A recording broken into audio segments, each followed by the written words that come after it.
A first-hand, first-timer's perspective on Universal Orlando's Halloween Horror Nights. This is Go Inform Podcast, episode 71.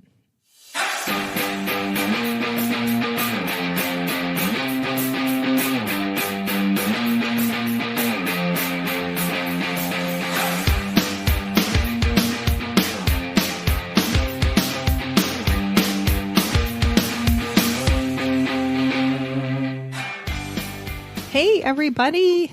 Thanks for joining me. Welcome to the show.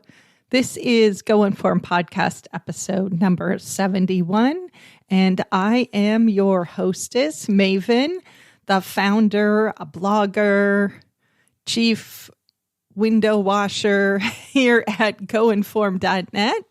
And thanks again for joining me today. Today is a fun episode, another guest episode, you guys. I don't know what's going on here, except to tell you that when my friend John told me that he was going to Halloween Horror Nights for the first time ever, I really wanted to talk to him and hear what his experience was going to be. And I thought you guys might like to hear it too. So today I am joined by a friend of mine. His name is John Self, and he is a pretty prolific blogger on the topic of Universal and Disney, but especially Universal Orlando. And in spite of all this, he had never been to Halloween Horror Nights. And here it is. It's October. It's the spooky season. It seems like a great time to revisit the topic of Halloween Horror Nights at Universal. And I was super excited when John said that he would come on and talk to me about this. I have talked about Halloween Horror Nights before on this show, but as you guys might know, I have never been to Halloween Horror Nights either. So it's really nice to get the perspective from someone who was just there and hear their firsthand a description of what they saw, what they did, and, you know, how they felt about the experience. So that's what John's going to do for us today. If you don't have any other information about Halloween Horror Nights, this is an annual event that takes place at Universal Orlando. It is a huge after-hours event that pretty much is considered the best Halloween event anywhere in Orlando. And really, the people who live in Orlando, especially, this is the biggest event of the year. A lot of visitors to Universal, if they haven't heard about it, it's their first time, they don't know, should we go or not? And so that is a big part of why I wanted to talk to John and find out, as a first timer himself, was it worth it? And would he go again? Now, you guys can also hear an interview I did with another guest on episode 37. And that episode really dives into the nitty-gritty details about what Halloween Horror Nights is and how it works. So if you know nothing about Halloween Horror Nights, I would suggest going back and listening to that episode first. And then you can get kind of an updated version from John here. John also experienced Halloween Horror Nights on an RIP tour, which is a special way that you can get really great access to all of the haunted houses and the other experiences at Halloween Horror Nights. So he's going to tell us a lot about that as well. One other thing you should probably know is that Halloween Horror Nights is not for kids or the squeamish.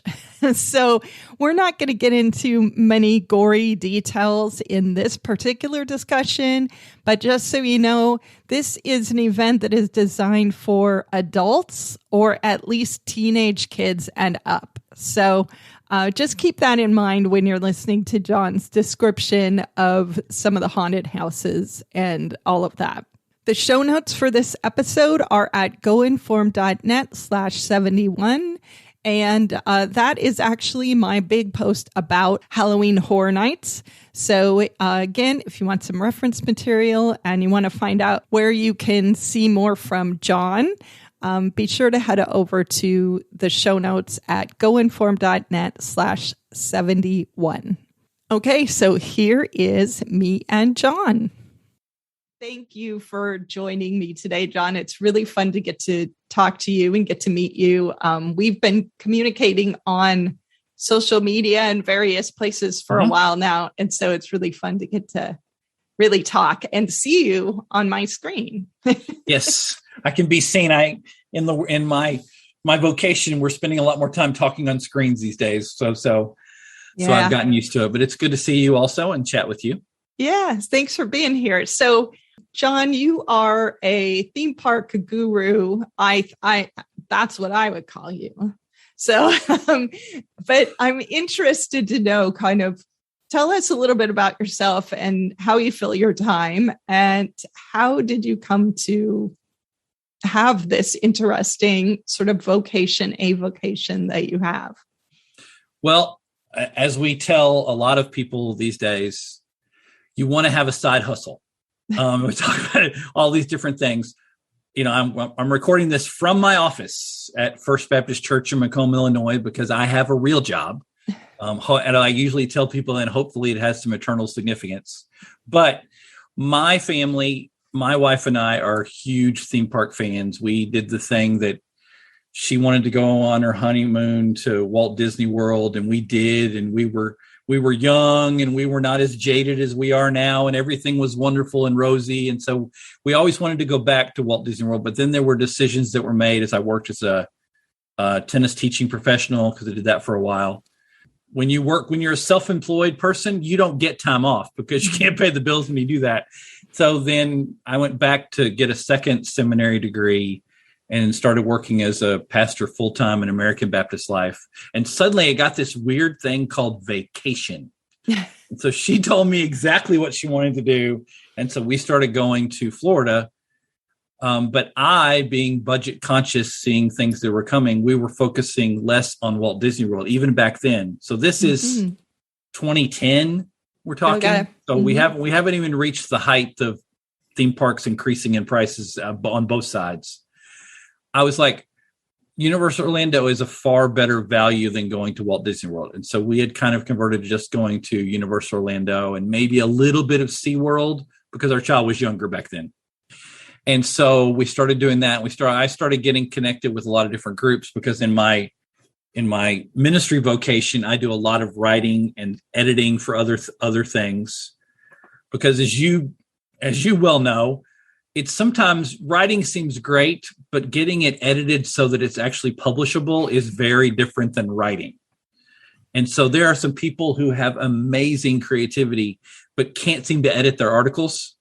And so after a while, I was swooping in the back and people would send stuff to me and say, hey, we'll give you, a $10 gift card to whatever park you want to do if you can just edit this really large resource for us. And I was like, okay, whatever. And you get it done. And I started doing a lot of that. And then eventually they started asking me, hey, can you guest author about this? And can you talk about this? And I started being known in the theme park circles as specializing in how you can afford to go to an Orlando, a family vacation and still afford it. Because just to give you perspective, I'm not complaining about what I make for an income. My child, when he was going to college last year, earned basically a full Pell Grant. Now, there are some advantages being clergy that some of your wages are not federally taxable, so that's skewed a little bit. But just to give you an idea, if you're earning basically a full Pell Grant to go to college, you're not making six figures. Right. Okay. And I only mention that because then we were calculating that I or a member of my family spent on the last Universal Annual Pass, which I know is a little skewed with the pandemic break, 74 days in Orlando. Okay. Just to give you some perspective. Oh, wait, we should back up and say, I guess you did say you don't live in Orlando. No, I live far enough away that it's a 2-hour plane ride, which is way better than it is for you. Okay. So you are like a theme park enthusiast. You were going on these trips. You started like kind of getting known in these circles of some blogs and you got the attention of touring plans. And so now it's kind of your lifestyle to travel and write about the places you're going. Is that right? That's pretty fair. I've carved a niche in several places. So if you want to know about Universal Orlando, John is one of your resources to consult. And we ministers are not, male ministers are known for being arrogant, so I want to be careful about that. But there are some great resources who are far better, who've forgotten more about Universal than I know. I mean, Seth Gabersky's one of them, naming names we've already mentioned. But I come at it more of a guest standpoint. You know, this is not a full-time job. This will be the first year that the IRS will come knocking. So you're this big, obviously hardcore Universal Orlando fan. I am a hardcore Universal fan. Yes, that's fair. So how come you have never been to Halloween Horror Nights before? There's a couple reasons. One, in the schedule of the churches where I've served at, usually big events happen in September and October. Okay. And so you try not to take off time. And second, let's just be brutally honest. I'm not a horror person, and that's not a commentary. And I'm not trying to my worlds are crossing here for a second. I'm not trying to make some narrow-minded Christian perspective, which I totally respect, that horror is awful. That's not what I'm saying. Right. Okay.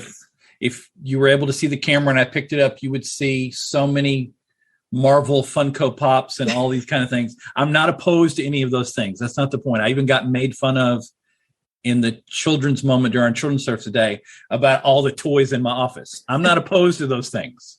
I just wasn't into it because I didn't think it was worth the money for me. And I'm still pondering whether it is for me. But at least I get it now. I now understand why Halloween Horror Nights is indisputably the most significant horror event in the world. Well, and that's definitely the reputation that it has. That reputation is incredibly well earned and incredibly well deserved. This is not John, who's the big proponent of Universal speaking. This is just, I now get it. I am like, I don't know if this is totally my thing, but I totally see how people get it.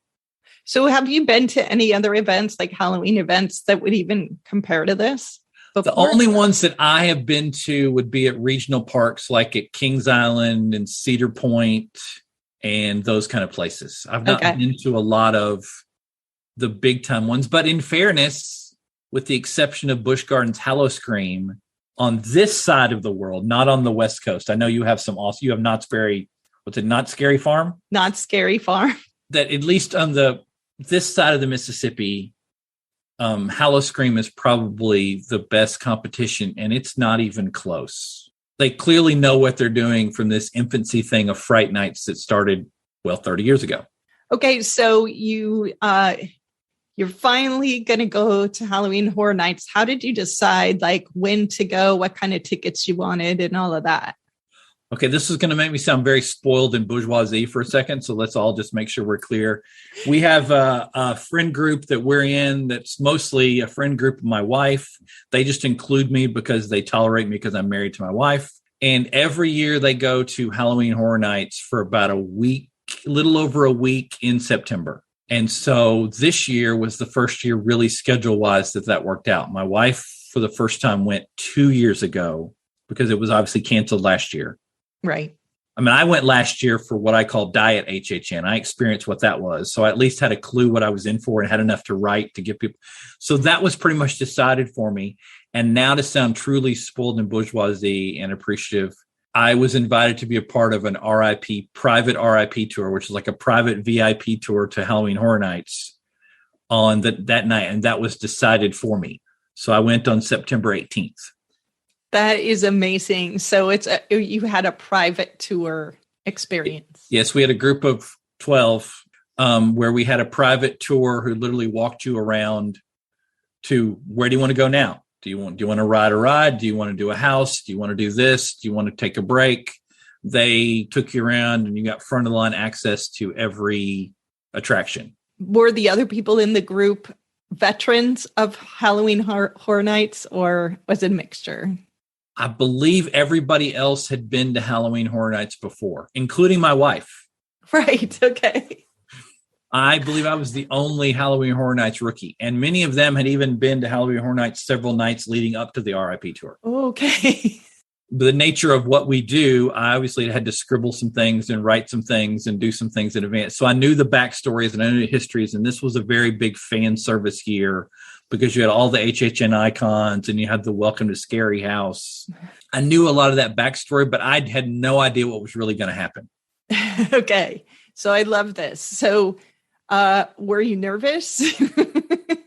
I was I got nervous. I wasn't worried about it until I got on the plane to fly down. And this was about 4 or 5 days before. And I was like, okay. And then I got there and it seemed fine. It just all at Universal. I have to give them credit for this. There's lots of things I make fun of for Universal, and you can find this in my writing. I'm more than happy to make fun of them, but they make all of this horror thing seem completely normal. It's just like, well, that's just what you should expect. And that's just the way it is. And it's like, okay.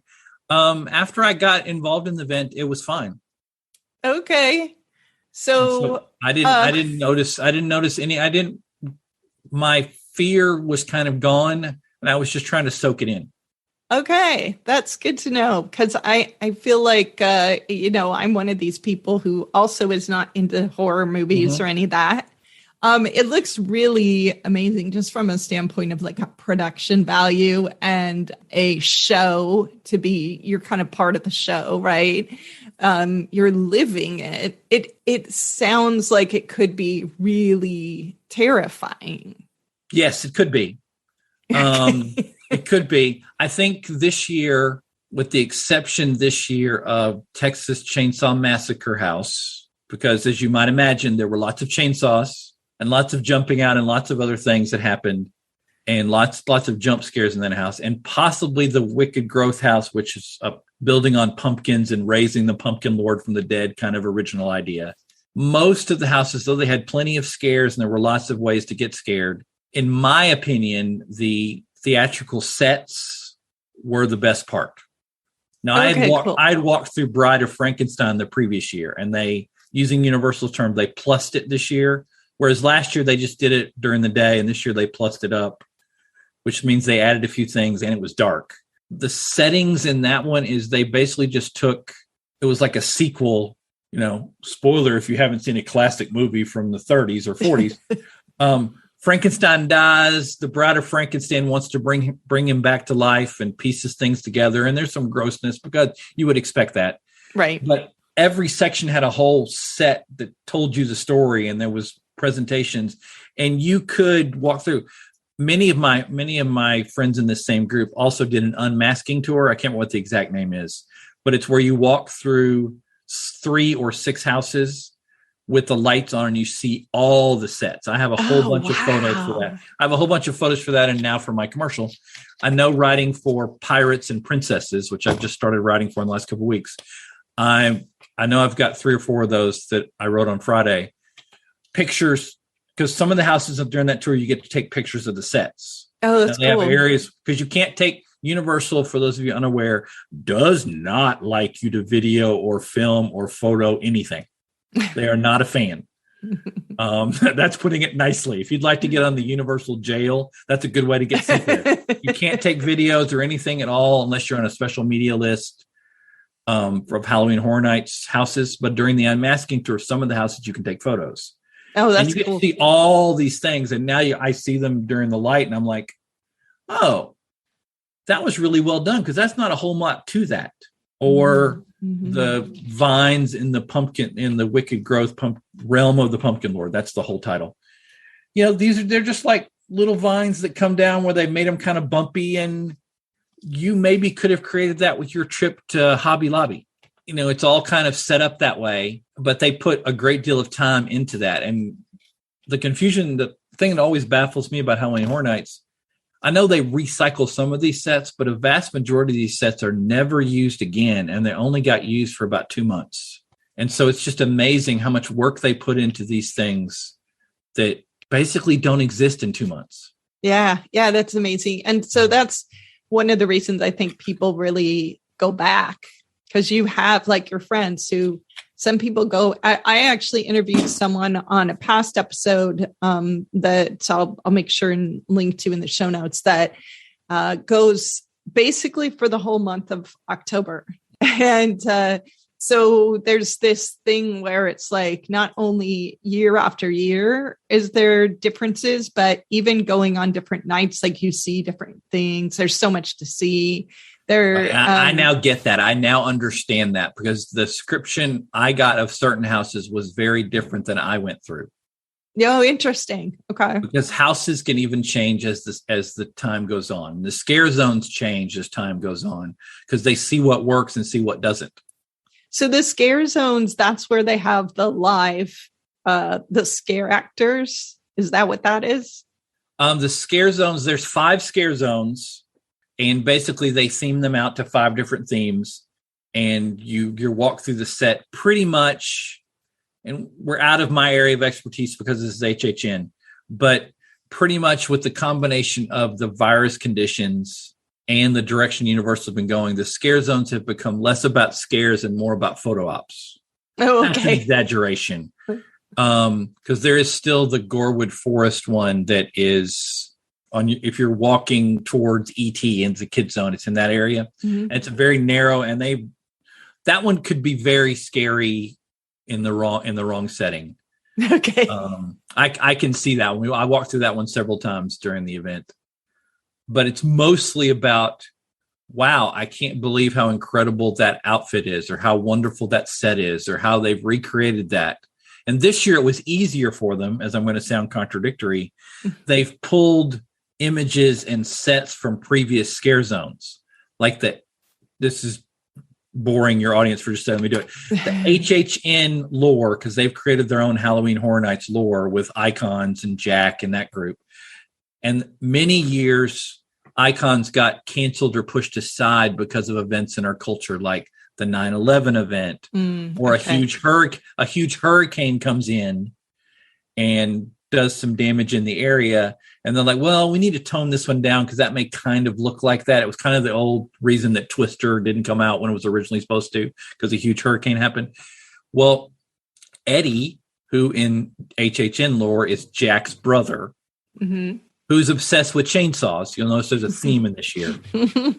His year got pushed aside because of one of those examples. I think it was because of a hurricane. We're out of my area of expertise right now, so I apologize. And so he didn't get to be the icon for that year. And so he came back. He has his own scare zone, and they brought a bunch of the scare zones from previous things with stages, and it's really, really well done. They created the 30 Years, 30 Fear entrance stage, which is a whole area that kind of shows off all the icons. Universal's creative team has created all of these characters that I know my HHN veteran friends talk about.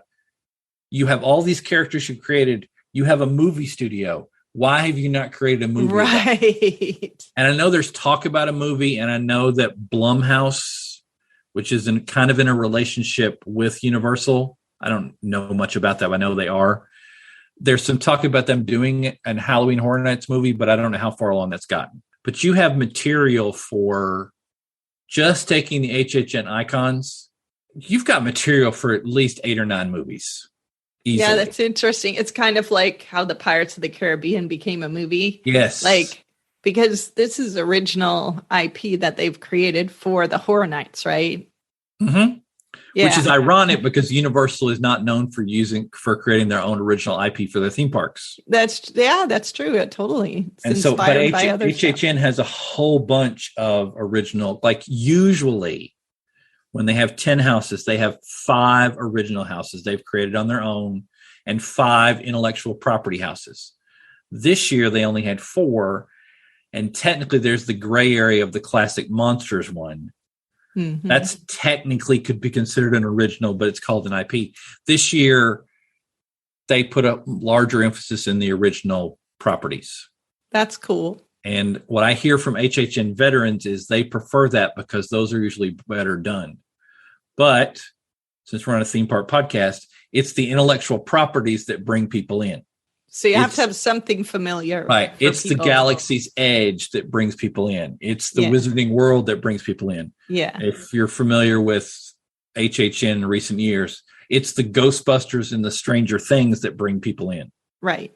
So, whereas this year they had those kind of IPs were Beetlejuice, Haunting of Hill House, Texas Chainsaw Massacre, and then classic Universal Monsters. If you can get past the scary part, because it's dark and every trick in the book they are going to use to scare you. Now, they can't touch you, and you know that, but whatever. Right. Every trick in the book they're going to use to scare you. They're going to use props to scare you. They're going to use mannequins to scare you. They're going to use puppets to scare you. They even did that a lot this year in Puppet Theater Captive Audience. Oh, no. Which was pretty scary. They're going to do all those kind of things. So if you're interested in the scare effect, this is the event for you. And even if you're not, the sets are incredible. So when you're on that RIP tour, are you just kind of hopping really quickly between all these things? Do you get a breather? You do. You tend to take a break along the way. I think we took one significant break where we went to Lombards. They open up Lombards, which is one of Universal calls them full service because they have to be different than Disney. Disney calls them table service. And they kind of open it up where they have a little bar area and safe area. And also you started the evening with kind of a hors d'oeuvres buffet that was part of your event at the Cafe La Bamba. Some people you can go if you want to. I probably would have gone faster, but I was also in a group of people who had already done much of this. Okay. So it wasn't as much of a priority. And, my ticket was free. So it's kind of hard to sit there and go, oh, you need to do it my way. Yeah, especially with the price of those tickets. Right. No matter what your value system is, that's probably not a good thing. Right. Exactly. So we did take some breaks and we did do a lot of these things. And there are shows that happen also that pull you away from the houses, but the houses are the appeal. This would be no different than going to a theme park, and sure, there's some cool stuff, but you want to show up at Hollywood Studios to go to Galaxy's Edge and ride Tower of Terror and wait way too long in the sun for Slinky Dog Dash or whatever you're going to do. That's why you went. The other things are great, but that's not why you went. People go to HHN for these houses. And for those of you on the West Coast, I apologize. I know you call them mazes there. But yes, I've heard them called both. They're houses on the East Coast and mazes on the West Coast. I have no idea why. So is there any one thing that really surprised you other than the stuff scaring you? But in terms of compared to your expectations for the event? I think we've kind of covered it already. I was surprised how incredibly intricate most of the sets were. And I've written about this. It hasn't been published yet, but to start the event, because to pick on my spouse for a second, she'd been with this group on HHN before. And how do I say this nicely? She's a scaredy-cat. Okay. I went with her to the scaled down version of HHN in 2020. For 3 days later, my shoulders hurt from her pulling on my backpack behind me. But I'm like, we only went through one house. Oh, right. Okay, just to give you perspective. And that's fine. She did the same thing on this event. And at one point I said, someone else is going to have her behind me because I can't take it. But the sets are far more intricate than I expected them to be. And I could totally see the appeal of the unmasking tour. I could totally see the appeal of people going, because I now get it when people say to me, I miss that scare, or I miss this, because you're in those of you who are very timid about the virus currently. And I totally respect that. Don't listen for about 20 seconds. You're in a conga line going through these houses, and they are pushing you through as quickly as they can. And so the scares happen, and you might go through a whole house and miss the people scares, because you might not be the one who's gotten. So that's a good reason to go again then. Yeah. And that's kind of the argument. I heard one of the designers of the HHN event, she was doing an interview and saying, hey, you have to go several times to see these things. And that's true. Okay. But if you just walk through these houses, most of them, might be one exception, and just enjoyed the sets and walking through, it would be worth it. Did you end up going more than one time then, or did you just do this tour and that was your? I just did the one night. I wanted my first experience in the houses to be during the RIP tour.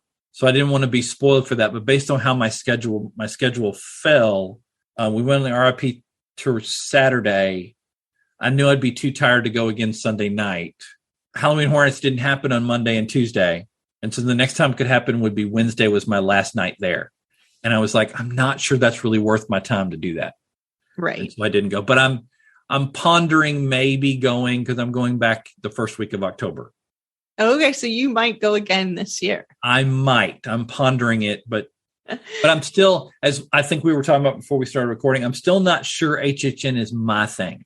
I understand the event. I totally get why people do it. I get why people do every single night.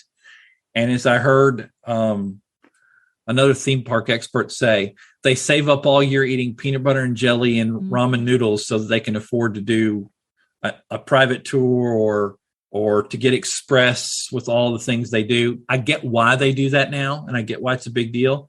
I'm just not sure I'm the target audience. Well, you might have to go again just to kind of nail down whether you are. That's the conversation, or I can just wait until next year and go. Do you think you'll go next year?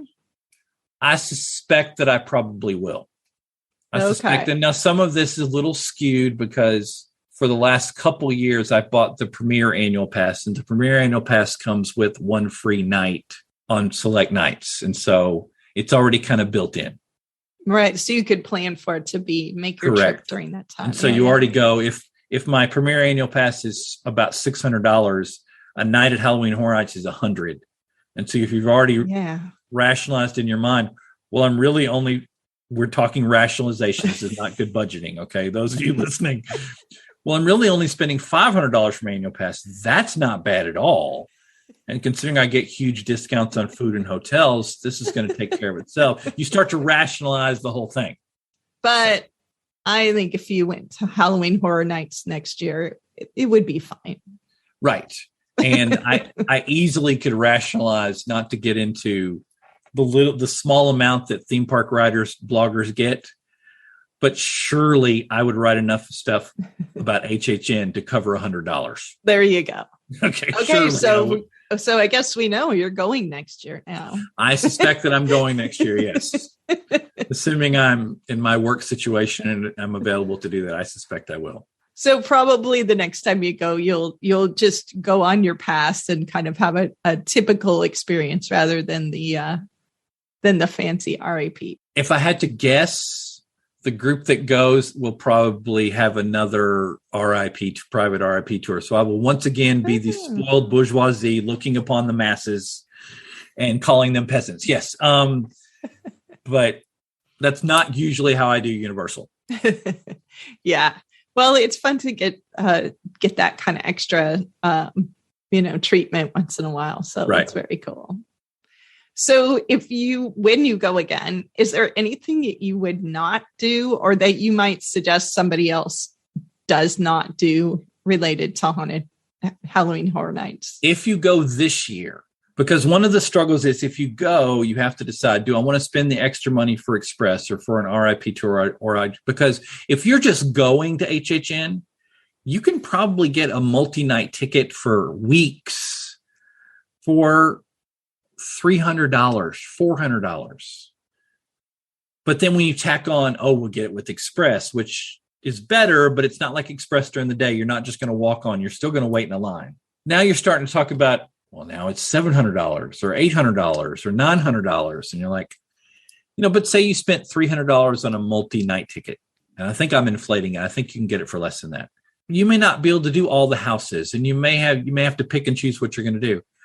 I would, if you were not an HHN veteran, I would skip the Welcome to Scary house because it's a really well done house and the sets are well done. But you have to know the history of how Scary, Ohio has been a part of HHN. And I knew it.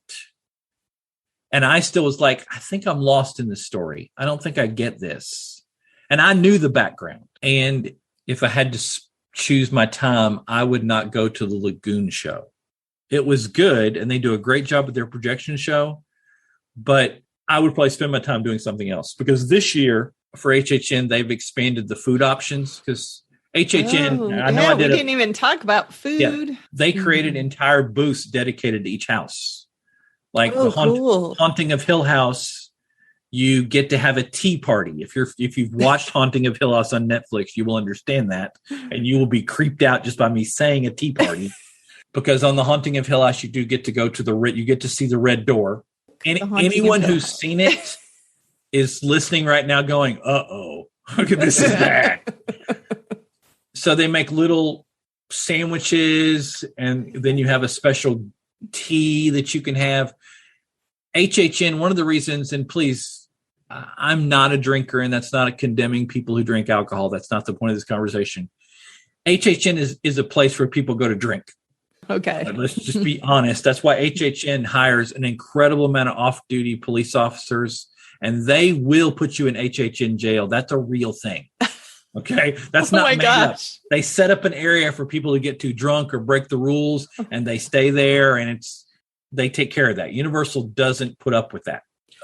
So as somebody who wasn't drinking, you didn't feel like out of place or no. Like there was a lot of obnoxious drunk people everywhere? There was not on my night. However, I would like to say that if you've seen the people who drink their way around World Showcase at Epcot, there were people doing that. Okay. and you get the same result. Right. You get to see who can enjoy their alcohol and still be a functional alcoholic. Sorry, that's a term in my vocation. Or who can't. This year they added and the food quality is really good. I've really appreciated it because I've pretty much become a universal food blogger. Probably 60 to 70% of what I write is about food. That's fun. I mean, one of the sites I write for is Universal Food Blog. Okay, so that should tell you. The food quality is much higher this year. I mean, there's still the twisted taters and the pizza fries. The food was far better. There were some misses, but there's always misses. Mm-hmm. With food, and Universal is up their game on seasonal treats that you could get, and have done an incredibly good job with that.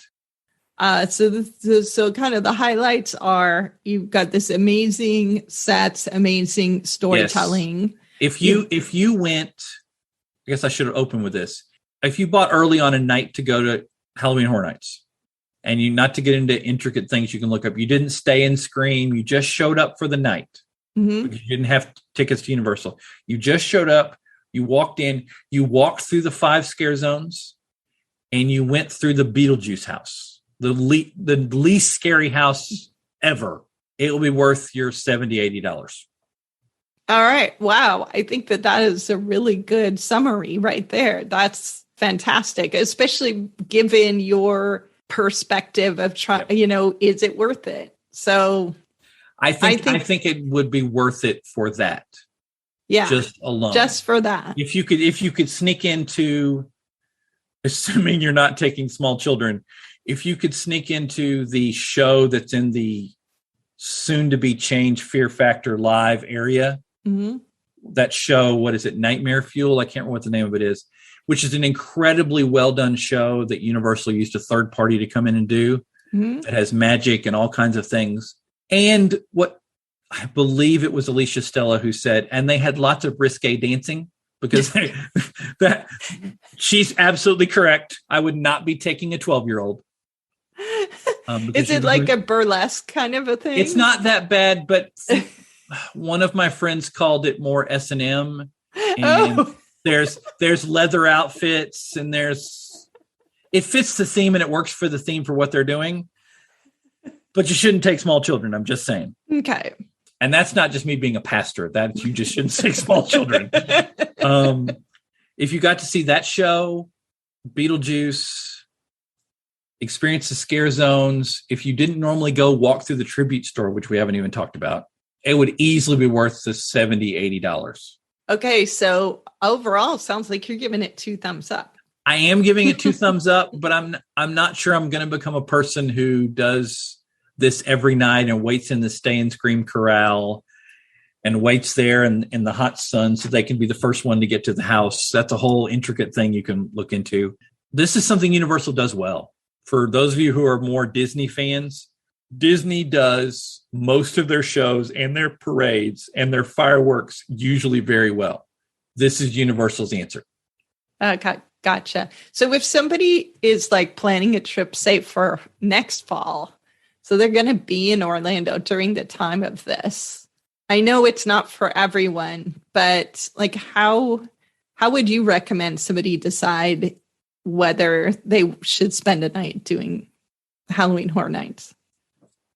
This is going to fit my overall philosophy, so just go with this. Where are you staying on this trip?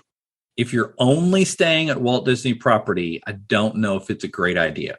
Whole different podcast about whether it's a good value to stay at Walt Disney World property at the moment, because we're seeing a lot of people stay at the Universal Value hotels and spend most of their time at Disney, and it costs them way less. Mm-hmm. Because the Universal Value hotels and Value Plus hotels, that's how they do them.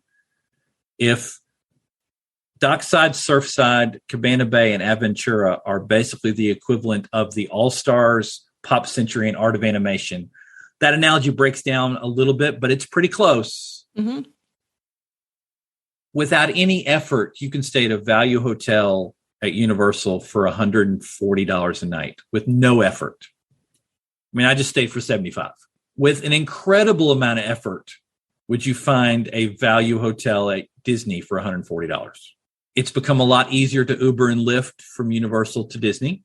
If you were going to try to split your stay and say, well, okay, this time we'll spend a couple nights at Disney, but we'll spend 3 or 4 nights at Universal. Maybe we won't go to Universal, maybe we will, but we're going to stay at their resort. Oh, I would recommend you spend the night at Halloween Horror Nights, because the best way to do Halloween Horror Nights is show up, maybe pay for stay and scream, which is like paying for early entry. Uh-huh. And then when you finish at 1 or 2 a.m., yes, it does finish that late. There is boat transportation or bus transportation that is incredibly efficient that takes you right back to your hotel. You can sleep and enjoy yourself and go to a food court at Cabana Bay or Aventura that is way better than anything you can get at Art of Animation or Pop Century. Awesome. Well, man, I think I might have to go to this. You're sort of convincing me. Yeah, and I'm granted, it has been exactly 8 days since I went to the RIP tour, and I've only been back in the real world since Friday. Okay. So a couple days. So for people who want to read what you write and maybe follow you on your Twitter and all that stuff, this could take a while, but this could take a while. This is the big joke can they find you? I used to make about my friend Seth Gabersky before he was only a part of the Unofficial Guide. That's his official job now, even though he used to have to list like 15 places he worked. I'm going to try to do this carefully. Okay. Easiest way to keep track of me is at Twitter, which is, horrible because Twitter's a horrible place. I know that. And my Twitter handle is Pastor, Pastor, John, spelled Jon, because H's are oo, and Self, SELF. You can find me at Pastor John Self. And most of the things will get linked there. I am currently writing, and these things change. I'm writing for touring plans almost exclusively for Universal Orlando stuff. I'm writing for Pirates and Princesses, lots of things. And they've given me a lot more freedom. And if you want to get more information about HHN, I've got at least 4 house reviews I've already written. So this next Friday, I'll probably write the rest of them and cover the rest of these things. Not knowing when this podcast comes out, those articles should probably be out about the same time, I would guess. Awesome. I'm writing for Universal Family Vacations. There you go. And I write for Universal Food Blog. And predictably enough, we write about the food. And obviously I have a real job. I am the pastor at First Baptist Church in Macomb and write for Faith Element, which is a faith-based curriculum in the moderate theological world.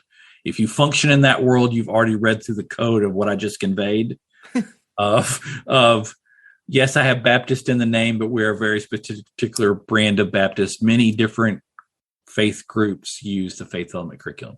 If you follow me on Twitter, you can find the website to the church and all those kind of things. And so I think I've covered everything. Awesome. Wow. Well, and I'll try to put a few of those links into the show notes too. Definitely to your Twitter, but also some of those posts. Yeah. If you go to my Twitter handle, almost all of those links should be there. Awesome. Wow. I hope you guys enjoyed that discussion.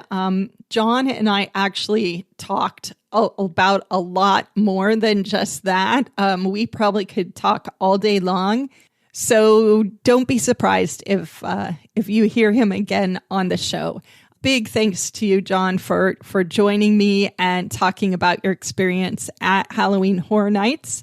Glad to hear that it got 2 thumbs up. Very exciting. You may have convinced me to actually do it next year. John talked a lot about staying on site at Universal. And if you haven't listened to my episode 56, that is all about the Universal Orlando hotels. So if that discussion intrigued you, be sure to go back and listen to that one and check out those show notes that are at goinform.net/56. Today's episode show notes are at goinform.net/71. So that is where I'm going to be posting links to some of John's other posts about Halloween Horror Nights. So be sure to head over there and check it out. And also go out and find John on his social media. He is at Pastor John Self on Twitter. And on Instagram, you'll find him at john.self.37. So that's JON.SELF.37. And again, I'll post some links to that stuff on the show notes. And if you want to learn more about Halloween Horror Nights, don't miss episode 37 of this show, because that is my interview with Michelle, who is a hardcore Halloween Horror Nights fan that actually spends basically all of October in Orlando so she can go to like all of the horror nights. So that's another really fun episode that you can catch if you want to learn more about this. And I hope you guys all have a great Halloween and a nice start to your fall. And I will catch you guys next time. Thanks for listening.